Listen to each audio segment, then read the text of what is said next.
Welcome to the Private Practice Startup Podcast, where we help mental health professionals grow their dream practices and live a life they love. We chat with successful private practitioners, business coaches, and marketing experts, bringing you tons of practice building tips. We invite you to take advantage of our private practice paperwork and our signature marketing e-course. And we have a gift for you. This is the exact methodology we use to create our six-figure private pay practices and have helped many other therapists do the same. Go to privatepracticestartup.com and on the homepage, click the button to download a free copy of your dream private practice playbook. Now on to today's episode.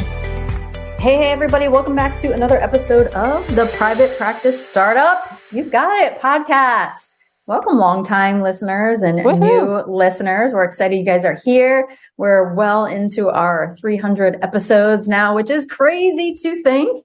And today, even though we talk a lot about building a private practice and business, we are therapists. So sometimes we like to slip back and talk a little bit more on the clinical side. So that's what this topic is going to be doing today. But before I announce our guest and today's topic, we hope that you joined us last week for a very important topic with Kate and our coach, Dr. Kim Grosher. And they're talking about how to avoid dips in your caseload. So the reality is that whether it's a seasonal dip or we're technically in a recession, right? You might be having dips in your caseload. Planning for dips is very important because you're not going to be full all the time, every time, and how to manage those dips. So really great podcast that they did on that topic. Make sure you go back and check that out if you haven't yet. So today we're going to be talking about how to be confident when working with reactive clients. I'm excited about hearing this because truth be told, I'm a little conflict avoidant and people that are very reactive and angry, I just get all lit up inside about it, even though I maintain professionalism. So I'm excited to hear a little bit about this topic today. And our topic guest is Vonique Schmidt. Vonique, or Vo, she told us, is a certified trauma resilience model practitioner, National Anger Management Association certified anger management specialist, and certified grief educator. She's trying to give me a hard time with her bio this morning as I'm reading it and haven't had all my coffee. She's duly licensed as an LPC in Arizona and LPCC in California. Vo has been working in the mental health field since 2006, and her specialties are addiction, trauma, and anger management. Vo and her husband love nothing more than spending the whole day at the beach with their two girls, family, and friends. Welcome, Vo. Hi, thank you. Awesome. Well, I'm excited to be here. We're glad to have you here. And like Katie was sharing earlier, she described herself to be a little bit conflict avoidant. I tend to fall in that category too. Growing up, I was always like the peacemaker or thought I needed to be the peacemaker in the family. Oftentimes us therapists, we have specific roles from our family of origin that we either ascribe ourselves or get ascribed somehow. And I don't love conflict either. I always wanted to keep the peace. So I can remember having reactive clients in the past and having to work to overcome a lot of mindset issues about that. And we all know that business pops up a lot of mindset stuff, and so does the clinical side of things. So I'm really excited to be able to explore this topic with you here today, Vo. So tell us a little bit about your story and how you became a therapist specializing in working with clients who have intense anger or reactivity. And before we do that, let's just take a quick moment for our sponsor, and we're going to dive right into your story. If you're a business owner, the last thing you want to spend your time on is handling payroll, employee benefits, time off requests, and everything else that comes along with managing a team. Let Gusto take these tasks off your plate.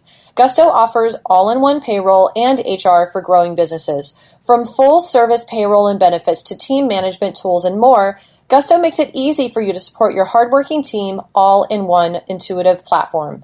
Gusto is loved by both businesses and employees. For businesses, having everything in one place is a game changer. With Gusto, most customers are able to run payroll in 10 minutes or less. And Gusto helps with the hard stuff too, like filing payroll taxes, compliance, new state tax registration, and more. Employees love that Gusto's interface is modern, fresh, and extremely intuitive and organized. Whether your team is in person, remote, or a combination, with Gusto, keeping your team on track is easy.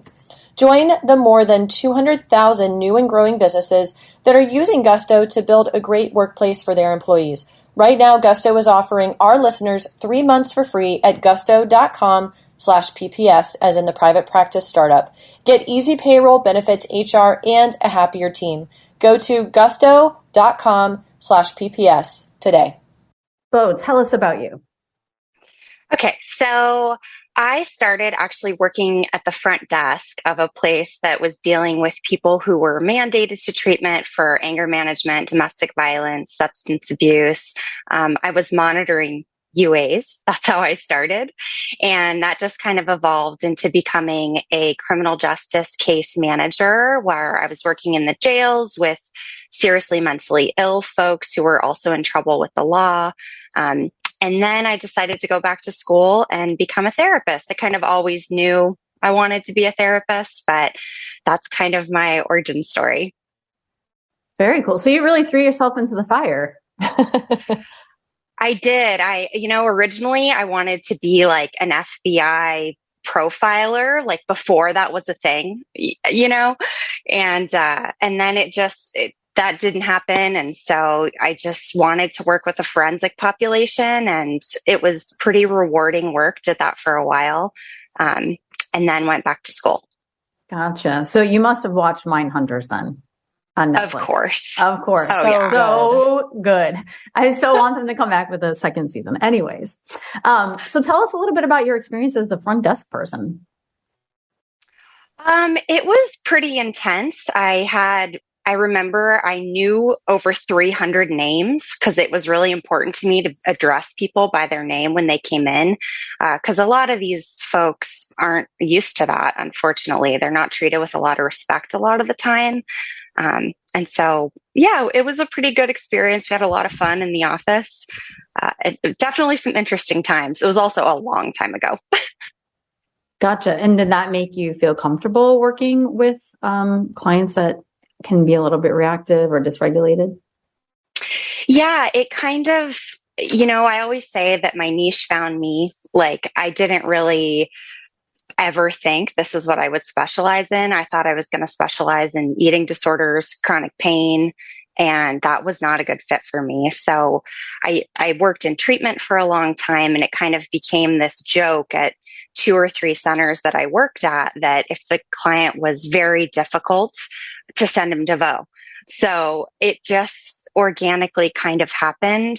They didn't scare me, and I found myself okay when they were super angry. So it just kind of worked out. So tell us a little bit about that, because as you heard, Kate and I are both a bit conflict avoidant, family of origin issues. So that stuff just lights me up. It sounds like you just get calm when that happens. Tell us a little bit about that. Yeah, I mean, really early on, I figured out that if there is even an inch of you that thinks you're better than the person sitting in front of you, that exacerbates it. It makes it so much worse. And so when I was a pretty green therapist, I really kind of started looking at anger very differently from how I had been kind of conditioned to think about it growing up. And I think anger gets a really bad rep, and anger it's why we seek justice. It's what starts civil rights movements. It's what pushes us to use our voice, to hold our boundaries. And the difference is aggression. Like, aggression isn't okay. And so I think that a lot of clients really need help learning to understand that. I love that reframe. So tell us what it was. What did you understand anger to be growing up? I think, oh man, that's a hard question. I think I understood it more to be like, it's okay if adults have big reactions, but it's not okay for kids to have big reactions. So it was really, and I think a lot of people experience that. I don't think that's an uncommon experience for people. It's funny as you tell that story. I remember sitting in Starbucks one day. I think my mom was actually visiting, and I was just sitting down and I was watching this little kid. He must have been like 3 years old, and he was trying to get up on the chair, and his mom brought him a donut or something. I don't know. And he looked at the donut and he looked at her and he's like, "But I don't want that." And she's like, "Well, you have to eat it." And he's like, "But I don't want," and he just full on temper. I'm like, oh, that just looks really liberating. We're taught to just button it up, just keep it quiet. And I was like, that looks liberating. I mean, what if we could do that as adults? That would be great to express ourselves. But it was just a funny moment where I was like, wow, he's fully expressed. Good for him.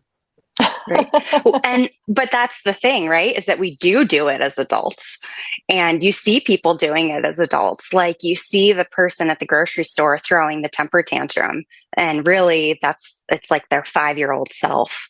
So yes. yeah. Yes. I guess I'm speaking for us who are much more buttoned up and don't say anything and just keep on moving. Like, how can we express ourselves in a way that, would get what we want or desire, you know what I mean? And not necessarily always put a lid on it. But yes, you are talking about these reactive clients. Yeah, absolutely. So yeah. So tell us a little bit about that. About just working with them? Yeah. How have you come to, tell us a little bit about the model or how to, educate other therapists on what's working. How to be more confident when working with this population. Absolutely. Of course. So I think that one thing that's really important is really learning how to disarm.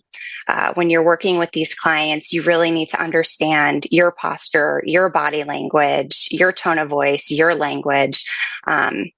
You need to know if you're someone who comes off as very buttoned up and professional, or if you're someone who comes off as very casual and not, super buttoned up or conservative. And that's really important because you have to own whoever you are. Like you just have to show up as yourself with these people. I want to say these guys because it is typically guys, but I think that that's really, really important. And you need to be really mentally prepared for kind of whatever they're going to say to you without having a big external reaction. And then hopefully eventually not having a big internal reaction. So talk poker face on the outside and eventually on the inside. And then that's what Kate and I want to know is tell us more about the inside. Yeah. So, I think the inside is really doing your own therapy and learning how to regulate your autonomic nervous system. I really can't tell you how imperative that is for working with these folks. And that also helps with part of what I think is important, which is using your sense of humor. That has been really effective for me. It's not like big jokes or anything, but like I agree with them when it's easy to agree. Like if they get to my office and they're heated because there's no parking, it's like, you're right. Man, that's really annoying. It happens all the time. Kind of joking with them right off the bat. Just enough for them to feel like the progress is going to be okay. Like this therapy process is going to be okay. You don't have to be afraid. And then I also think having your internal state regulated also helps with building rapport with these clients. So a lot of times with folks like this, you might spend several sessions feeling like you're doing nothing, talking about movies, talking about art, talking about, TV shows or books. And as a therapist, you can start to feel insecure, like we're not even doing therapy, but you are, because you have to win them over to really start to get into the underbelly of what's going on. Awesome. I like it. Let's take a quick moment for our sponsor. Let's face it, whenever the federal government institutes new policies, it can be very confusing and overwhelming. As a therapist in private practice, you need to assure your paperwork is up to par with the legal and ethical requirements. In January 2022, the government released a new regulation for medical professionals, including therapists, called the No Surprises Act. But don't stress trying to figure out everything you need to know about the new act and requirements. We've got you covered. This is for therapists who are private pay or work with clients who choose not to use their insurance. So unless you work exclusively with insurance, it is essential to abide by this regulation. We are giving you our good faith estimate bundle for free. It includes attorney approved customizable templates, a required website statement, a script with a video that goes step by step on how to discuss this with your clients. And don't forget to check out the podcast with our healthcare law attorney answering all your questions about the Good Faith Estimate and No Surprises Act. Download your free Good Faith Estimate bundle, a total value of $249, but you get it for free by visiting our website, privatepracticestartup.com. Look under the resources tabs and there you'll see it there. Go to privatepracticestartup.com under the resources tab. Bo, you're giving us really great tips and ideas and, what's working, what else is working, and being more confident. And being more confident, I think you have to really do the therapy. I think having something like with you to self-regulate helps as well. And also just knowing you can handle it. Like sometimes thinking about the past struggles you've had in your life and things that you've faced, and knowing that an angry client in front of you or someone who's highly dysregulated, like you got it, And I know we always say that in this industry, you got this, but it really is true, And I think another way to reframe it is you can sit with people's tremendous pain, like you can sit with this too. There's no reason that you can't. It's just about not bringing it with you. Like I trained under David Kessler, and that's something that he says. He says, you want to imagine people leaving with their pain. And I think the same is true for anger. Like you want to imagine people leaving your office with their anger. It's not yours to take on. And I think that really helps increase confidence as well. Do you do any supervision of other therapists and working with angry or reactive clients? No, I'm in a consult group and we consult a lot, but I haven't taken on associates or anything like that. Gotcha. Do you suggest maybe then to other colleagues or things like that, like any rituals, like if it was just really like a very reactive session and they're all lit up inside, like what do you suggest? Yeah, I definitely suggest, and maybe this sounds cheesy, but doing something to try to move the energy out of your space, like your personal space. And that can be something as simple as intentionally washing your hands, doing some grounding. I actually also really recommend grounding while you're in session. It takes 3 seconds to notice the weight of your body against your chair. And that can be really, really helpful when dealing with this kind of stuff. Gotcha. Yeah, you're giving us some really great information about how to be more confident in working with clients who have intense anger or very reactive, dysregulated. And I'm wondering also how, and this might be a whole other conversation, but sometimes reactive or aggressive clients can feel unsafe for people. And what recommendations do you have for clinicians who may step into that space where anger, that level of intensity starts to feel very unsafe? How do you assess that or unpack that, or what could they do? My feedback when other clinicians ask me that is always trust your gut, which again, such a cliche, but like you don't have to sit through a session with anyone. And if someone is being so aggressive to the point where your nervous system is telling you to get out, like get out. I always sit by the door. I think that that's a good recommendation. That's something we mostly were all taught in grad school too. I think if you get a creepy vibe on the phone, I always suggest like meet with that person online first so that they're not in your space, because usually you can tell quite a bit through a Zoom session. And yeah, I think that's it. It's just trust your gut. You don't have to sit with anybody, and also feeling confident in that, this might not be the right fit. This might be someone who actually is more appropriate for domestic violence services, which is very different than working with someone's anger. There's a whole special training for that. And it's just a different way to work with people. So I'm really a big advocate of trust your gut. Mm-hmm. Super important. Thank you for that. What else have we not talked about, Vo, that you think would be important for Startup Nation to know about this topic? I think one thing that's important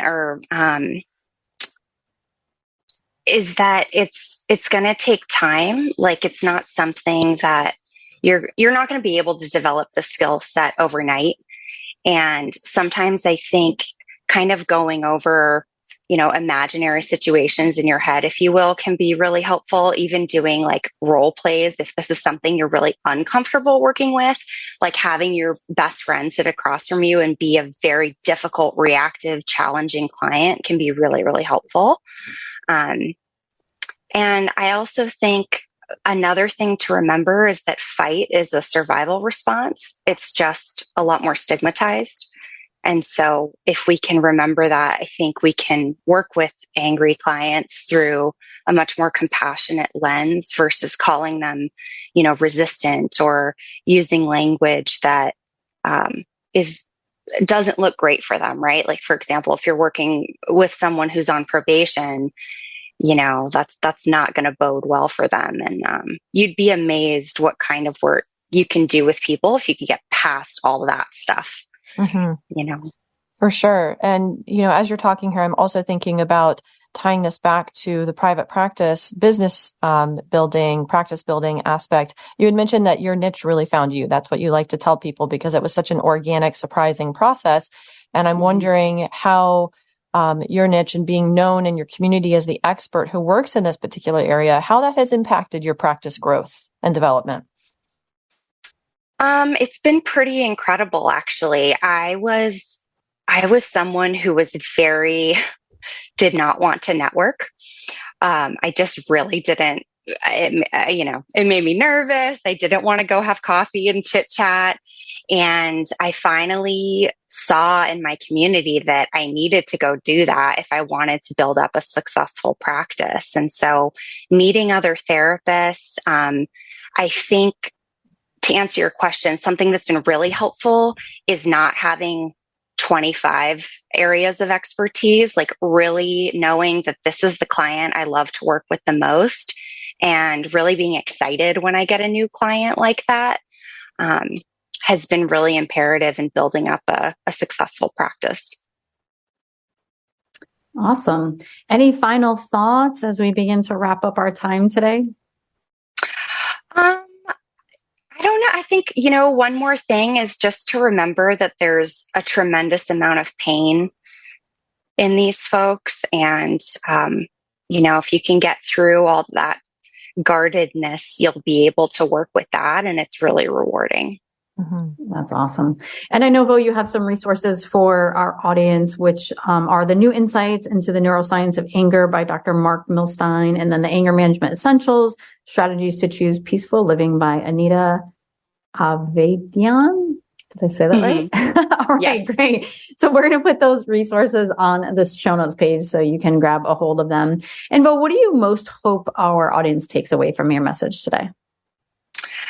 I most hope that they take away, not to be afraid to work with people, even if they're displaying some aggressive behaviors or anger or high dysregulation, knowing that you can work with us. You've worked with harder things, probably. It's just a matter of, learning how to use your sense of humor, build that rapport, regulate yourself. I think those are really, and redefining anger too, figuring out what anger means to you. And if you need to kind of move that around a little bit to do that. Awesome. Well, thank you so much. I mean, I've got a lot of insights from just your talk with us today and your podcast. And like Kate and I said about our own conflict avoidance. And I can't speak enough about also doing your own work too, to really help that as well. Well, I know that your clients benefit so much from you, and I'm sure that many of our audience members have benefited from your podcast. So we greatly appreciate you being here today. Thank you so much. I'm so grateful to be here today. Absolutely. Awesome. Yes. Thank you, Vo. And Startup Nation, we hope you enjoyed this episode today.